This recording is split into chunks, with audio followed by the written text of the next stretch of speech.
성도 여러분 안녕하십니까? 오늘 저희가 함께 묵상할 말씀은 욥기 3장입니다. 욥기 3장은 욥과 그의 가족을 소개하고 욥에게 닥친 고난의 배경 그리고 욥에게 임한 물질적, 정신적, 육체적 고통을 설명한 산문으로 된 서론 부분이 끝나고 욥기 3장부터 시작하는 운문으로 된 본론 부분이 시작되는 장입니다. 운문으로 된 본론 부분, 즉 욥과 친구들의 변론은 먼저 그의 절망적 고통에 대한 욥의 탄식으로부터 시작합니다. 욥기 3장의 첫 번째 부분은 욥이 자기의 출생을 저주하는 것으로 시작합니다. 두 번째 부분은 고통스럽게 사는 것보다 차라리 죽는 것을 동경하고 있습니다. 마지막 부분은 그럼에도 불구하고 고통스럽게 이어지는 삶을 탄식하고 있습니다. 한 연약한 인간으로서 욥의 고통이 얼마나 심했는가를 짐작할 수 있습니다. 본론을 시작하며 오늘날 우리의 주변에는 도저히 이해할 수 없는 고통을 당하는 사람들이 있습니다. 이런 고통의 문제는 타락의 역사가 시작된 이래 끊임없이 사람을 괴롭혀온 문제입니다. 그것은 악의 문제와 함께 이해하기 어려운 하나의 신비입니다. 또한 이것은 욥기의 주제 중 하나이기도 합니다. 욥의 친구들이 펼친 변론의 핵심은 까닭없는 고난은 없으며 다 죄를 지었기 때문이고 잘못한 것이 있기 때문에 고난이 오는 것이므로 회개하라는 것이었습니다. 그러나 이것은 너무나도 단순하고 피상적인 이론이었습니다. 사단이라는 악의 세력이 분명히 존재하고 죄악에 오염된 세상이기 때문에 사람 편에서 보면 이유 없는 고통이 분명히 존재하는 것입니다. 그렇다면 왜 하나님은 사단을 그대로 두시며 자신의 자녀들을 괴롭히는 사단을 그냥 두시는 것일까요? 천사였던 사단이 교만하게 되어 하나님의 율법에 불만을 품고 하늘에서 반역을 일으켰을 때 하나님께서는 즉각적으로 사단을 멸망시키지 않으셨습니다. 만일 하나님께서 사탄이 범죄하자마자 그를 멸망시키셨다면 죄의 무서운 결과를 아무도 알지 못했을 것이고 죄악의 씨앗은 여전히 남아있을 위험이 있었습니다. 또한 우주의 거민들은 사랑 때문이 아니라 공포에 질려 하나님께 순종하게 될 것이었습니다. 그러므로 죄악의 비극과 그 결과가 온 우주 앞에 충분히 드러나서 온 우주가 하나님의 사랑과 공의를 인정할 때까지 사탄에 대한 심판은 유예되었습니다. 욥기에 보면 사탄은 비록 하늘에서 쫓겨나기는 했지만 여전히 초인간적인 능력을 행사할 수 있는 존재였습니다. 그는 사람들을 충동하여 범죄를 저지르게 할 수도 있고 하늘에서 불이 떨어지게 할 수도 있고 큰 바람을 일으키는 것 같은 천재지변도 가져올 수 있습니다.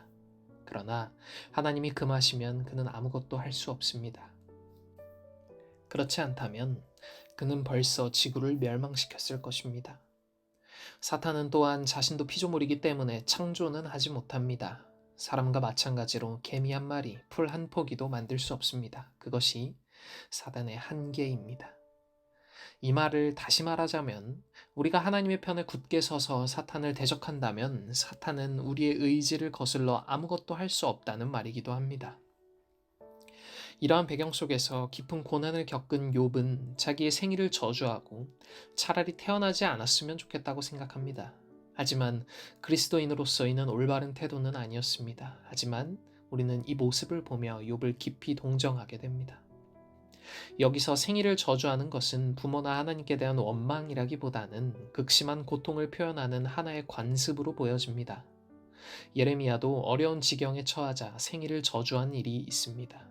하나님께서도 그런 욥이나 예레미야를 책망하지 않으셨습니다.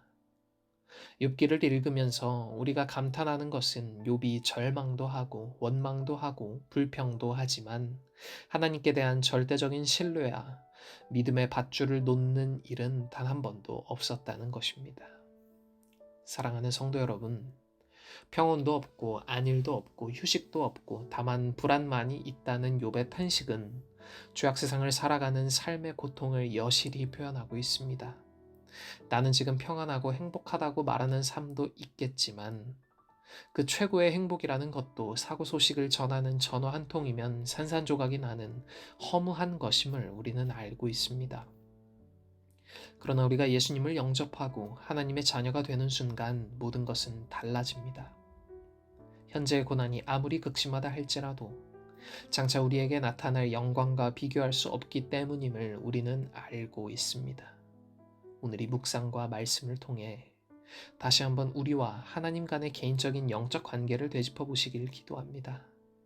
또한 이 관계의 회복을 통해 잠깐의 고통을 지나 우리에게 영원히 허락하실 영광과 행복만을 소망하고 바라보며 살아가시는 저와 모든 성도님들이 되시길 간절히 기도하며 오늘 묵상 마치겠습니다. 오늘은 학생반의 이윤수 학생을 위해 기도합니다.